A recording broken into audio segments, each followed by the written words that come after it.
Hello everyone, I'm Mica Manticore, and welcome back to Let's Meet Adam. I think this is episode 10, so if you're starting here, I don't know why. I'll give you a minute to check out the first in the series, or wherever you left off. But if you are all caught up, then welcome back. You will know that I just decided to take Bart with me after we found him tied up, and left Pierce in the previous room. Vince grabbed Lucky and headed out the door. Before that, we left Steve behind before that because Earl was in the room with him and he died, and Kang is completely missing. Like, I don't know if he's dead or if he's like the mastermind or what the deal is, but anyway, let's move on. The last room said that this might be that this was the final puzzle room, but I don't know if that's the truth. So let's continue. I felt terrible. I couldn't help but drag my feet a little in the narrow corridor. I was so out of it I kept bumping into the walls on either side of us. Neither of us spoke the whole time, and I refused to head back to the door only to hear another one of us get slaughtered. I just want to get out of here, to get home, to get back to my normal, amazing life. Was that too much to ask for? I have so much to live for. I can't let it end this way. Oh. Alright, this is it, the final room. Both men looked around in fascination at the last puzzle room. It was at once stunning, electrical, and seared with terror. Neither of them was sure what it meant, but rows of limbless male mannequins floated on shining hooks. That all-too-familiar pink ooze dripped from their necks as a warning. Beneath them were several floor drains, although what were they for? Adam shuddered at the thought. Let's make this quick. I've got a lot to make up for after we escape from here. What do you mean, Bart? Well, I guess what I mean is this whole experience has got me thinking. Really thinking about my life and what it's worth and how I've been using it. You mind if I tell you the good news, though?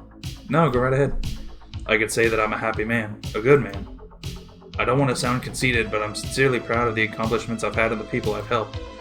What about you, Adam? Well, I'm not sure how to answer that. Why not? Because I can't tell if you're genuinely asking or if you're trying to rub it in my face. What the heck are you talking about? Trying to rub in the fact that I haven't helped people like you have? Look, kid.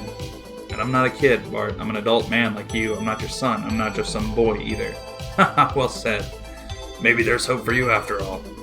Look, maybe we haven't always gotten along, so you might find this hard to swallow, but when I asked you earlier about how you felt, I wasn't being an ass like usual. I meant it. I hope you're also looking forward to getting back to your own life, that you're happy with where it's at and where it's going. Well, I can tell you are. You love working at the community center. You never talk about your other job, though. Why is that? Oh, you mean at the deli? Yeah, very much to say. But I will say this, I really enjoy that as well. You get to really know the community around you, all the familiar faces. You get to know their orders and their latest problems. Some days they want 4 fresh sausage links, a half rack of ham, and other days a half rack of lamb, and other days they just want a shoulder to cry on. In a way, I feel like it's just the same as the community center. A whole lot of counseling and advising going on. Community is real important to me, and equality and justice. I just nod my head in agreement and smile. We should start to figure out this puzzle soon. Yeah, you're right. The sooner we do this, the sooner we can get out of here and call the cops. I don't even wanna. I wanna kill the sick bastard myself. What are the cops gonna do? Throw him into a cell where he can work out and watch TV for the rest of his life? No, that's too good for him. He's gonna pay. Grrr. Shit. I'm so sorry for the interruption, gentlemen, and I use the term lightly.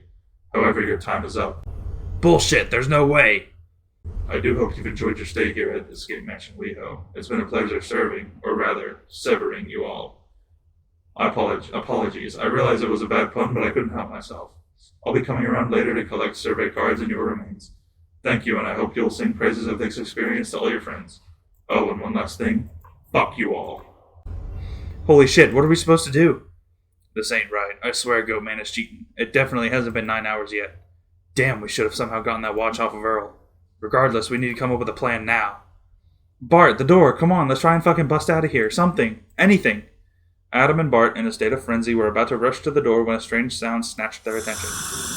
Fuck, do you hear that, Adam? Damn it, he's trying to smoke us out like rats. It's gas, some kind of toxin. Don't breathe it in, Bart. Easier said than done. We can't keep this up forever. I just need a minute to think up something. Adam, Stay with me, Adam. Don't you pass out on me now, you hear? Adam!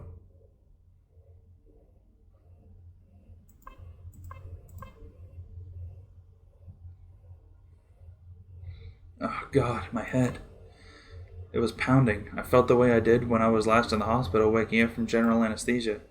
I was so groggy that everything was blurring in and out. Ugh, where did he go? Am I all by myself? The thought instantly shot feelings of dread and terror into my system, but I was too out of it for these thoughts to snap me back to reality. At least I wasn't dead. But why am I here alone? Adam was still on his hands and knees, but was able to lift his head and notice that the large metal exit door of the room was wide open. He thought it was strange, but the murkiness of his mind wouldn't allow him to comprehend it. Coughing a few times, Adam stood up and hunched over for a while in order to catch his breath and clear his mind. When the fog had finally cleared, he stumbled towards the open door. I have to find Vince and the others. I have no clue what the sudden switch-up is all about, but I need to be careful and regroup with everyone somehow.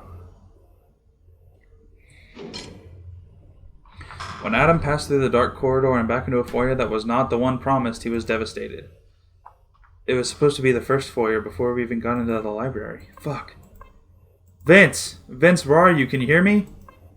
The violent static swill from the television was the only response in the heavy silence that followed. What the hell do I do now? I can't go through these doors now, can I? I don't have a partner, so... Adam turned his head side to side, unsure of what to do next. He noticed that this foyer was different from the previous rectangular-shaped ones. To his right, there seemed to be another narrow hallway that turned a corner. To his left and behind him, there was also another hallway that appeared to turn a corner. Excuse me. In other words, this foyer was U-shaped, or possibly even a loop. Adam decided to take the right path, so to speak, and went to investigate the hallway to his right. Oh shit. No. Oh god, no. As Adam turned the corner, the large man in the goat mask turned his head, and only his head, towards his prey. Goatman did so in an eerily statuesque way. He did not move, although the reflected light on his kitchen knife flickered maniacally. For a second or two, they simply stared at each other, Adam in abject horror. The blood in his veins ran ice cold, until Goatman took a step forward and ambled slowly towards Adam. The hand that held the knife clenched even more so in preparation. Get away! Oh my god. Do I fight or flee? I'm a fight. I was tired of being a good pawn and playing the game. I wanted to fight back. My mind was racing, but thankfully in that state I noticed there was a door behind Goatman. If I can just make it past him and through that door, that could be the way out. Adam rushes towards Goatman, attempting to grab him by the arms and throw him aside. They clash just before the door, but Goatman is monstrously strong. Ugh, no!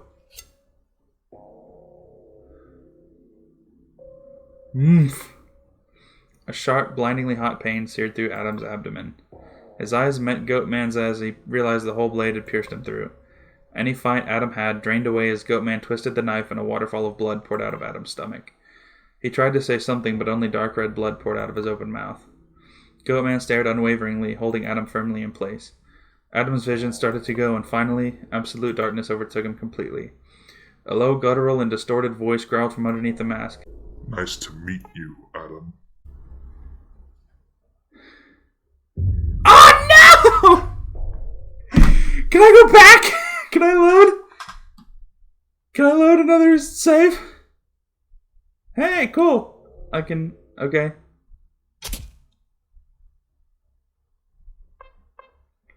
Alright, I scrolled back. So I'm gonna flee now. Adam turns on his heels and bolts back to the section of the foyer he just came from. Slow but steady steps stalk Adam from behind. He looks to the doors on his left, but he makes a snap decision and instead runs towards the other hallway in front of him. This has got to be the way out. I can't let him catch up to me. Oh. What the... Adam was in complete shock, so much so that he was not even capable of letting out a surprised primal yelp. The figure seated on the throne did not stir one bit.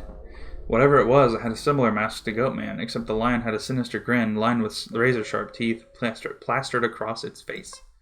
At first, Adam thought perhaps it was a dummy and a scare tactic, until it tilted its head in curiosity at what Adam's next move was. I want to fight again. I can't turn back now. I'll just have to force my way through. It becomes apparent that the hallway adjacent to the lion is his only hope.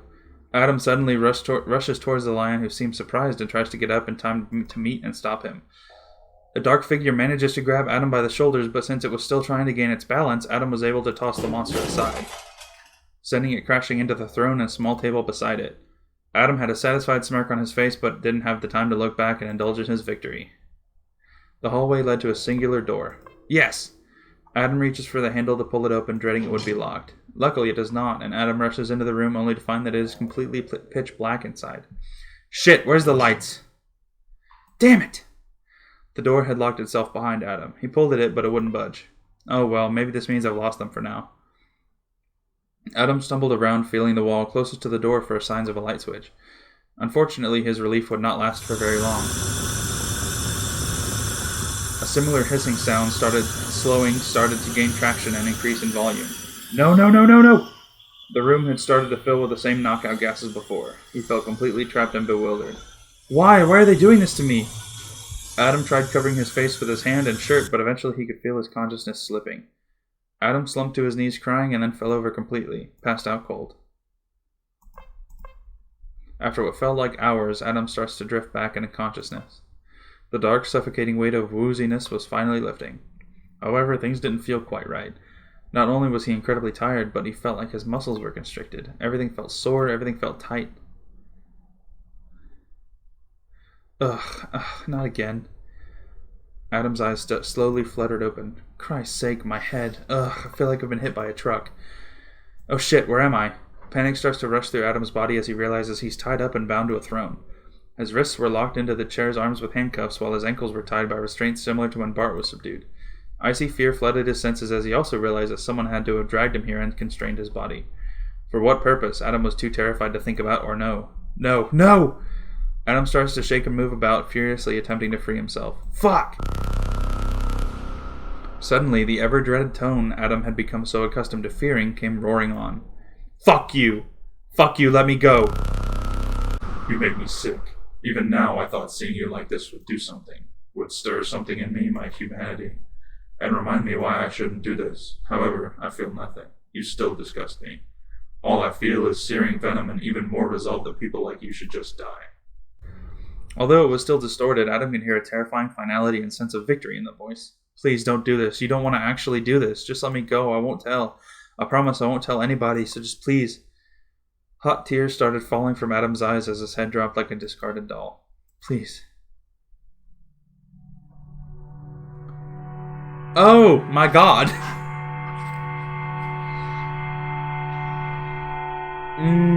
Killers? Multiple? I'm gonna say Kang. How many can I select? All of them. No. Kang and or Pierce.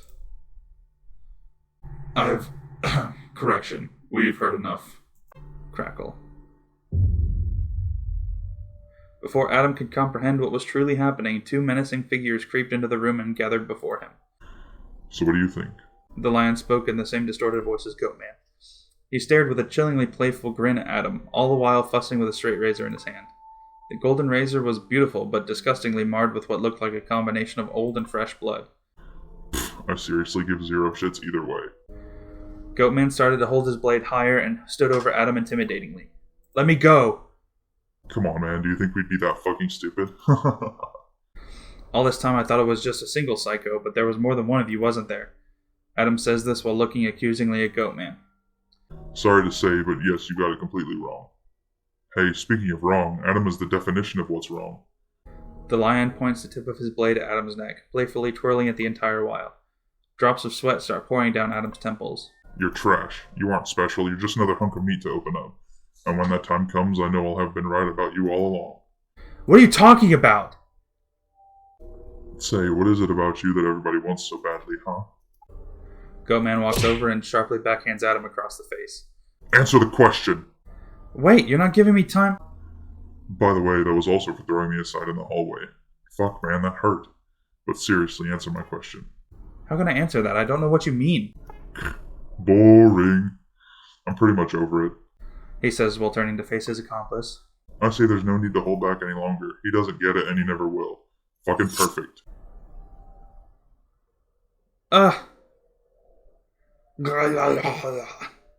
In one swift movement, the lion had slit Adam's throat. His neck opened up like a flower.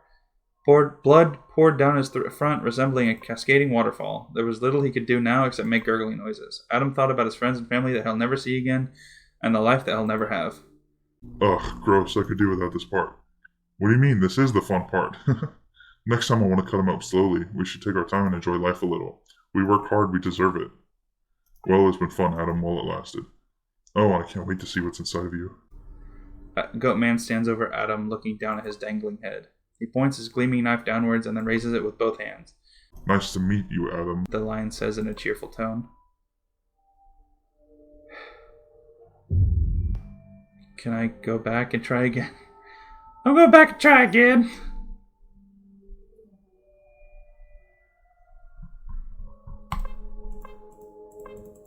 Oh no! I can't go. Damn it! Let's go this one.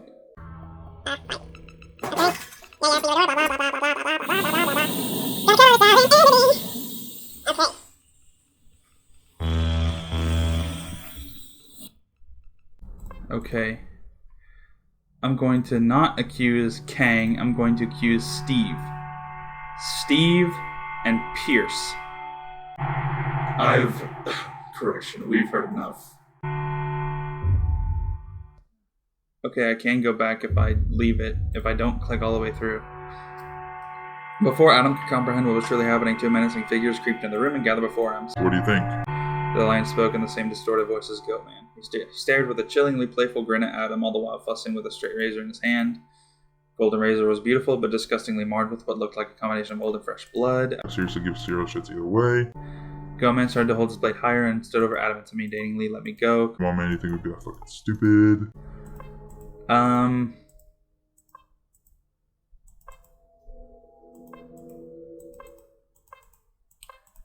Okay. So I got it wrong again. Oh. I guess it could be Lars. Lars and Steve?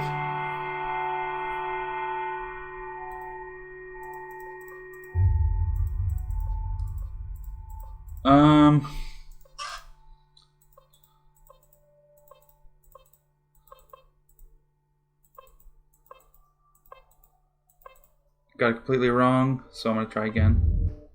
Oh my god, how many are there? Can I look it up? Mica Manticore, you are a cheater, pumpkin eater, and I am disappointed in you. So I looked it up and there are 3 killers. Could it be him? Ugh. I'm gonna go with the most unlikely ones.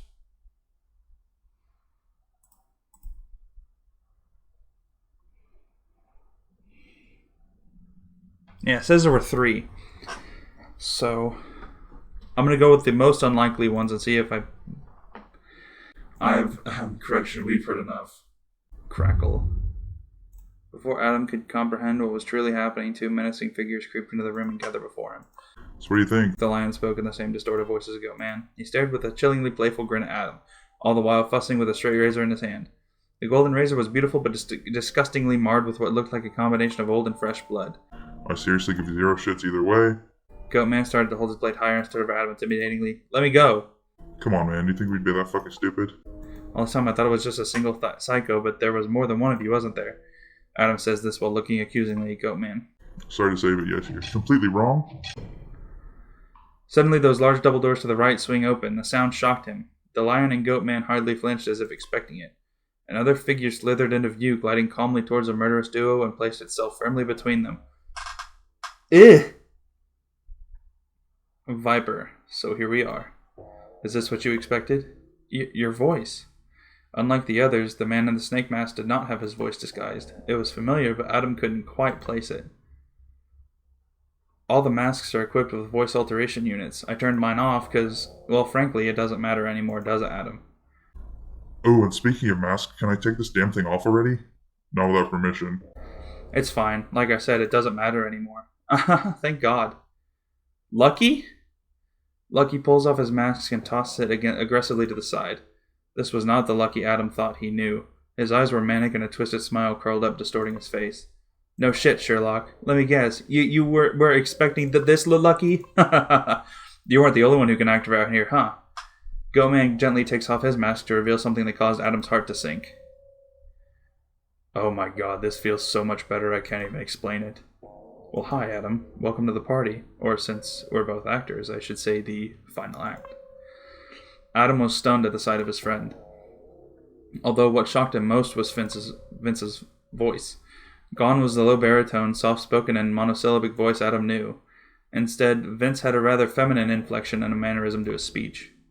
Vince, what the fuck, bro? Your voice. I'm not your bro. Not anymore. I never was. So who's the better actor now, Adam? I always knew you secretly thought you were above me in that department, but guess what? You thought I was a completely different person for months. Standing silently as the Viper, who Adam turned to while wearing a hurt expression on his face. Then you or... Earl. Don't look so upset, Adam. It doesn't suit you and your perfect life. But how? You're dead. I saw you die. No. You saw who you thought was me die. That was Kang.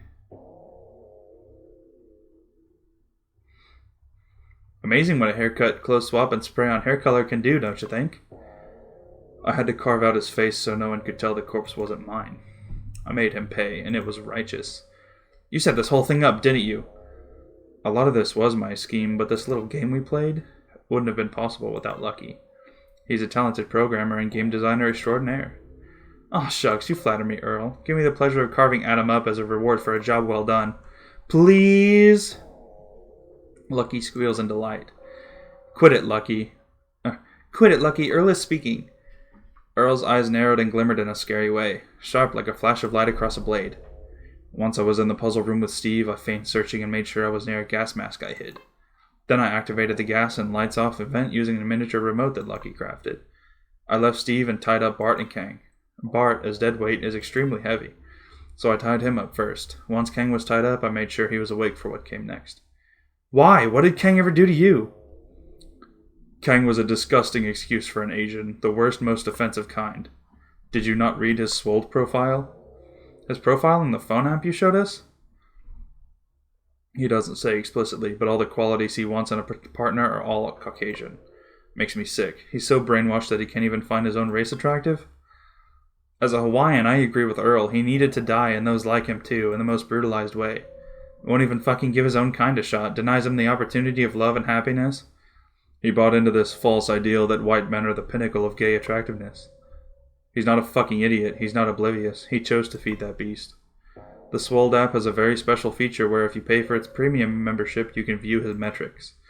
Based on demographics, it was clear that he neither sent nor replied to messages from anyone that was Asian. 90% of the time, he exclusively only messaged and replied back to white guys. Even though he claimed on his profile to be open-minded. That pathetic, self-hating fuck. Aw, I wanted to see him beg for his life, trying to lie his way out of this. I also needed a body double so I could run things from the shadows.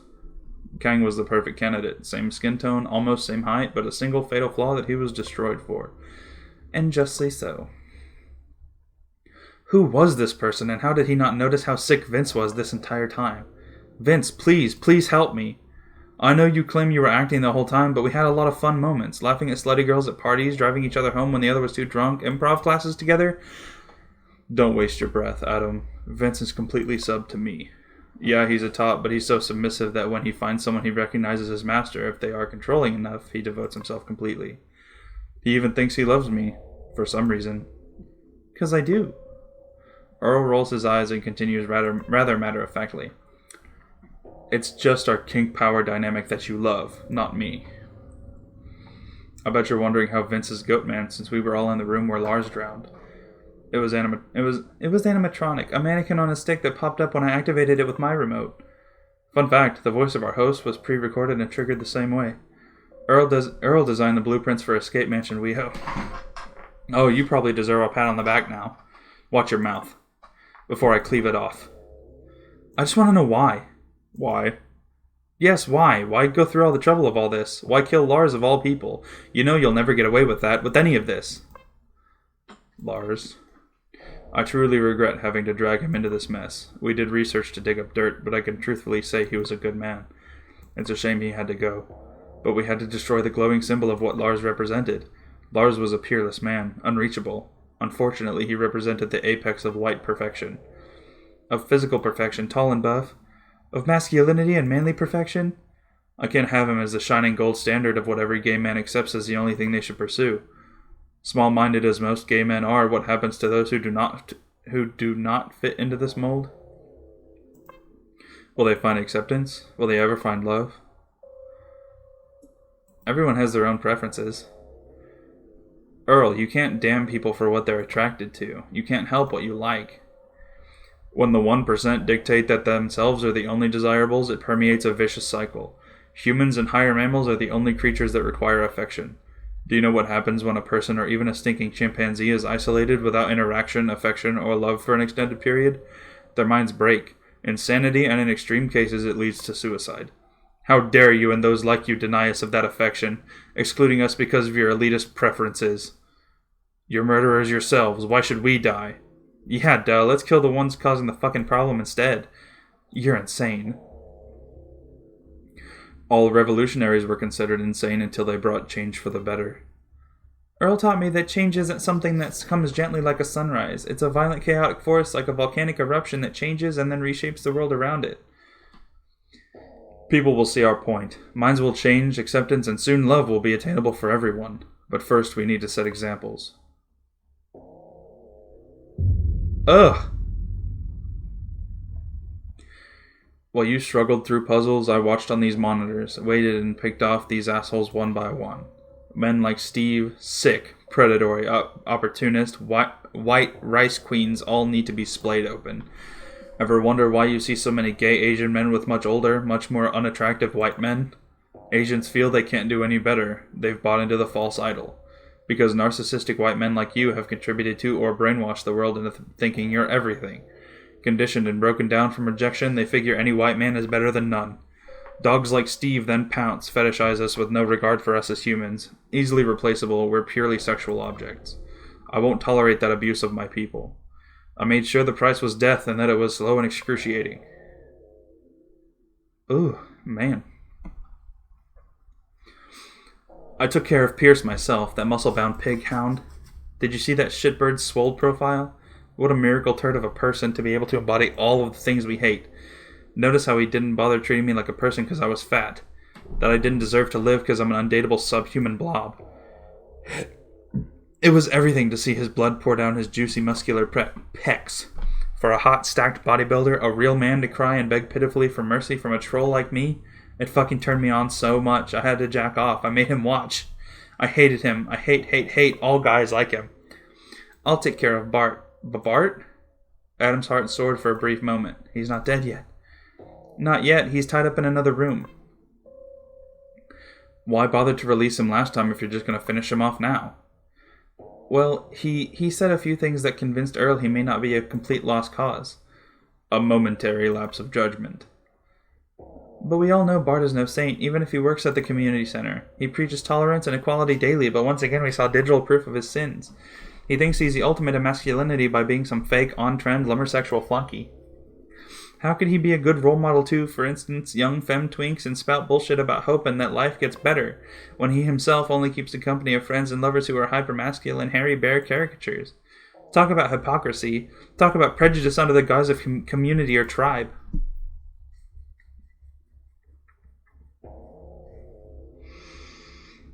Do I say Bart isn't perfect, or do I say I agree with you? I'll say Bart isn't perfect. He just has a different perspective than you all. Your views are so harsh. Have you considered, let's say he is in the wrong, that he hasn't been exposed to a different point of view? That he may not have thought of it? You need to give people a chance to make things right, especially if you think they did wrong. Since you're so sure of yourself, let's switch gears and talk about you. You're the star, the key to this whole thing. Adam gulped. Hearing he was the star made him sick to his stomach. The situation was dire, and one slip, one wrong comment, and it would be over. Whatever it is you want from me, I'm telling you you're wrong. Just, please don't. And if it's something you need me to do, I'm sorry, but I just won't help you with your fucked up plans. What is it about you, Adam, that everyone wants, huh? That 2 million people around the world are so entranced that they need to follow you. You're so fucking vapid. Does that make you proud to be a product of substance that 2 million people around the world want to fuck you? It's good to know that you have such value that you're more than what's on the outside. Earl's speech was dripping with venomous sarcasm. It was so acidic that one could imagine it burning holes into the floor. Yeah, I want to know what gives you that special something, that it factor. I can be charismatic as fuck, but no one will look at me the way they look at you. And it can't just be because you're hot. There are tons of hot douchebags everywhere, but you. You with your 2 million fans, you must have something special inside that separates you from the pack. If I carve you open, will I find it? Will it be there in your chest or gut, shining like a gem I can hold? Maybe I can absorb it and my life can get a little more perfect too. It'll just be walls of meat bound by sinew and fat, just like all the rest. Lucky there's nothing to Adam. He has as much integrity in his soul as a fucking balloon. His value is merely projected onto him by others because of how white, hot, built, and masculine he is. That's not true! Hey Adam, do you have any non-white friends, you fucking piece of shit? Yeah, do you have pals who aren't muscular, CrossFit, protein drinking fucktards? We saw your Nowgram and now on all your pictures are like that. Of course not. He's so obsessed with image and that everyone around him fits his persona on Nowgram that he can't be seen with anyone unlike him. Vince, you were my friend. You aren't white. You weren't even outgoing, and still I felt like there was something there, that we could be friends. Liar, I know exactly who you are. You're one of those homophobic gays, so damn insecure that you can't have friends or especially lovers who aren't straight acting. That word disgusts me. Do you know how many idiots have broken Vince's little heart once they found out he wasn't the lumberjack of their dreams? I know what I am, Adam, how I sound and act. I'm not the most masculine guy despite how I look. I know you'd be embarrassed and never would have brought me around if I had been myself. That's what I thought. You only kept me around because I could help your career. That's not fair, Vince. But that's what it is, isn't it? You're so used to people worshipping you and getting your way that you've become completely selfish. You are the glaring example of what's wrong with our entire gay culture. But you are also extremely visible, so even you can be useful. What do you mean? Once we slaughter you, we'll post your various remains onto your Nowgram account. We'll also use your fanbase to showcase Kangs, Pierces, and everyone else as a warning and a statement. 2 million people will learn fear and either change their hearts or cower because we will be coming for them. I'll use Steve's website to showcase his own demise, and of course Lars's death will gain media attention. This isn't an isolated event, this is a revolution. We'll kill until there's no one left but our supporters and the world has shifted towards accountability. You'll never know what it's like to be ignored, passed over, laughed at, shunned because you can't help your body type. My genetic inferiority won't be something that keeps me from a happy life. All you gay, white, 6'3", muscular, masculine shit-eaters won't be worshipped anymore. Stop! Stop it! You won't get away with this. We most certainly will. No one really knows any of us are here tonight. There are no records, no books. Once we're done, we've set up the mansion to burn down in flames. It'll look like an electrical fire and no evidence will be left. By the time anyone realizes any of you are missing, they'll think you all died in an accident. That'll give us enough time to disappear back into the abyss. Then we'll post all our footage and pics like I mentioned, thus shocking the global gay community into reevaluating itself. But by then, we'll be impossible to find and have set up shop somewhere else, where we'll devour another set of men until everyone finally gets it. So what do you think? You should be honored to be part of something this monumentous. Time seems to stop for Adam. He closes his eyes for a second, and when he reopens them, they glimmer with wetness from a layer of tears just above the surface. How will he handle this? I feel like the only way out will be to speak calmly and genuinely, because I feel like begging and pleading will just piss him off, and being fierce will piss him off. If I could take away the pain you guys feel, I would. I don't know how I didn't see it there before. Anyways, it's getting late, and the night isn't as fresh as it used to be. Don't you agree, Adam? I'm sorry. A long, dreadful silence had come over those in the bright white room. What did you say? I'm sorry this happened to you. What? Are you trying to pity me? I thought you were all monsters. Actually, you're like working parts of a whole beast. A monster made of blind rage. But at its core, your cores, I think it's really sad. Adam. Not that you're sad, it's sadness. At the core of all of this is sadness. And it makes me sad that you all became this way. It didn't have to be this way. I know you guys must have suffered and been hurt a lot to become this damaged. And I mean this. Somewhere, I know there's still good within you. Oh, fuck you! Let him speak. Earl raises his hand sharply, but his eyes had started to lighten, to shine. The world won't change from this act, not acts like these anyways. I don't think something spawned from hate can create acceptance or even love. Not the real kind. I just don't see how you can love something because you fear not loving it. People need to be shocked into taking notice. You can't just coddle them into acceptance. Maybe not, but the angle is all wrong. Don't be upset, but I think solidarity comes from hope, or change is a stronger bridge to awareness. Tell me how. Well, when someone you love is hurting and is convinced that there's no hope, what do you do? For me, I hold them. I hold them tight and I don't let go until they listen and accept my comfort. They'll struggle and cry, but eventually being held is enough. It's enough for them to see that very hope. That things will change, that things do get better. And instead of holding the community with a knife, hold them tight like a friend you don't want to lose. Tell them why they need to see that change through. You tell them why they need to see that change through so they can be happy and move on. And then so can you. Lucky shifts uncomfortably, but even he says nothing. The silence is back once again, but this time it's different. He's right. What? You can't be serious! We wanted the ideal of acceptance so much that we mistaken wrath for strength and turned into something unacceptable ourselves. Hate only begets hate. We can't continue this cycle of intolerance. But Earl! Let him go. Have you lost it? What about the plan? He'll blab and we won't get away. There is nowhere for us to go. Don't you understand? Not after this. Not after what we've done. We were wrong and now there's no going back. So let Adam go. Undo his restraints. You ruined everything, Adam. I'll kill him. You dare go against Earl's wishes? Vince roars at Lucky while shoving past him and towards the backside of Adam's chair. The little man's eyes hardened and you can tell he was holding in a tidal of fury. No, of course not. Vincent carefully undone the restraints on Adam's ankles and finally removed the handcuffs from Adam's grateful wrists. The tall man walks back to rejoin the trio. Don't thank me just yet. I didn't do it for you. Speechless, Adam stood up slowly, still unsure if this was a trick and they would pounce like rabid wolves. His knees shook under the weight of his newfound freedom and finally he was able to let out a breath of nervous relief. Go. Those doors will lead you to the exit, the first foyer. I'm not leaving without Bart. Go quickly before I change my mind. This place is going to be an inferno soon. But... Adam takes one final look at his former friend. Despite all that's happened, there was still something there for him. Vince, come with me. Adam, just go, Vince says with a smile. I'm staying here with Earl. The three of us stay together. So just get out of here before I do something they'll make me regret. Adam nods, his eyes tinged with sadness but also determination. He rushes past the trifecta, and just before he bursts through the double doors and then towards the library, he looks back. Earl, Vince, and Lucky hold hands as the closing of doors behind Adam seals them away. The brightness of the room seems to envelop them, and like a dream, they vanish into white light. Adam had barely enough time to escape. By the time he burst through the front doors of the mansion, it was already covered in searing flames. Billowing orange smoke poured out from the crumbling remnants of escape mansion WeHo as dancing firelight reflected in his eyes. There was no way anything, not evidence and not anyone, could survive the intensity of that giant blaze. It illuminated all of WeHo.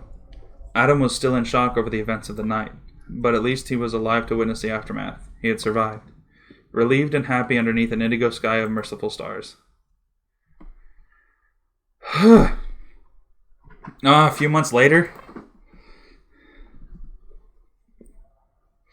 Bright sunlight floods the cabin midday as Adam reads a book aboard a train destined for Portland.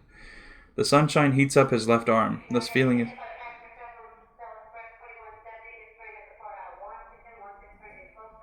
is warm and comforting.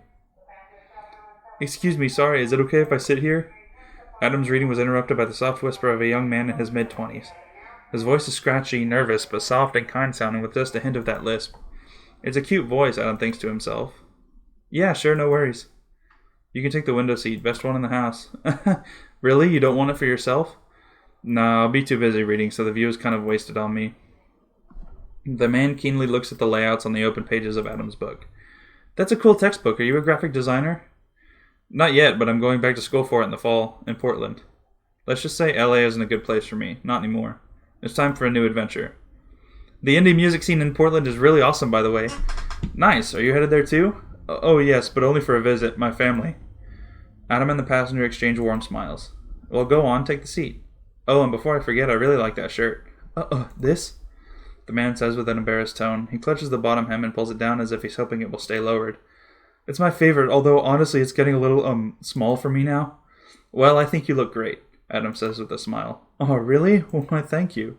A pink blush came over the man's face while he haphazardly tries to pick up his luggage case behind him. Adam sighs and looks out the window while his new neighbor is lodging his stuff in the above compartment. A satisfied and genuinely happy smile softens Adam's face. A new dawn is on the horizon. The sight of cold glass skyscrapers will soon erode away, as the trip along the coast opens up to reveal a sky full of promise, learning, change, and then finally, redemption at last.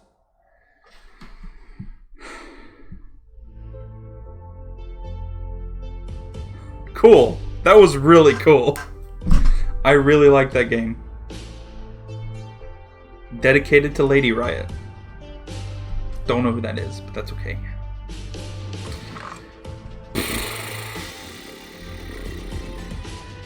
Man. Who the killers were, I had no idea. I actually had to look it up. Just the number of killers. Because I was like, it's like, I don't really know, you know? I didn't know who the actual killers... Or I thought it was one initially. But then it was like, at the end it was like, select the killers. I was like, killers? Multiple? So my initial thought was 2. Then I thought I'd try to be funny and click all 8 of them. But I was like, no. I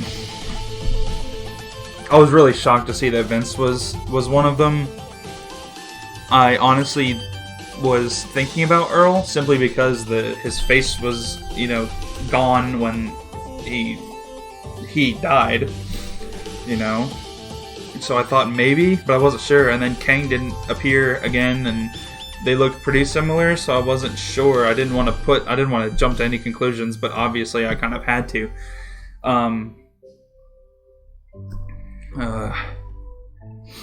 Lucky I was kind of I wasn't surprised about, in all honesty, for the simple fact that the whole thing seemed kind of like Professor Quirrell from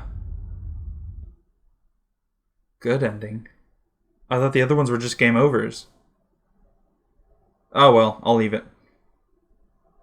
Anyway, I thought that the whole Lucky bit was just that. I thought it was a bit that was reminiscent of like Professor Quirrell from Harry Potter and the Sorcerer's Stone, and that he was like stammering over his words a lot and just being super like fake nervous, like over the top nervous. So I was kind of thinking, but I wasn't sure because from the profile of the lion, I had initially thought Kang. But then Earl showed up in the Viper costume, and that was just fucking weird. Anyway, that's Let's Meet Adam. I might play this again on my own to get another ending, excuse me. But I don't know that. I don't know yet. This is a pretty long series, so thank you so much for watching. If you stuck this out through the end, I appreciate that very much. Subscribe to me if you have not already. Follow me on Twitter and Instagram at Mica_Manticore. I've also made a Facebook page, so be sure to like it. I'll leave the links to all of those in the description as well. If you have any suggestions for games that you'd like to see me play, let me know in the comments down below, or hit me up on Twitter or Instagram or my Facebook page, and I'll do my best to play them at my earliest convenience. So, thank you again for watching, and I'll see you in the next one. Bye!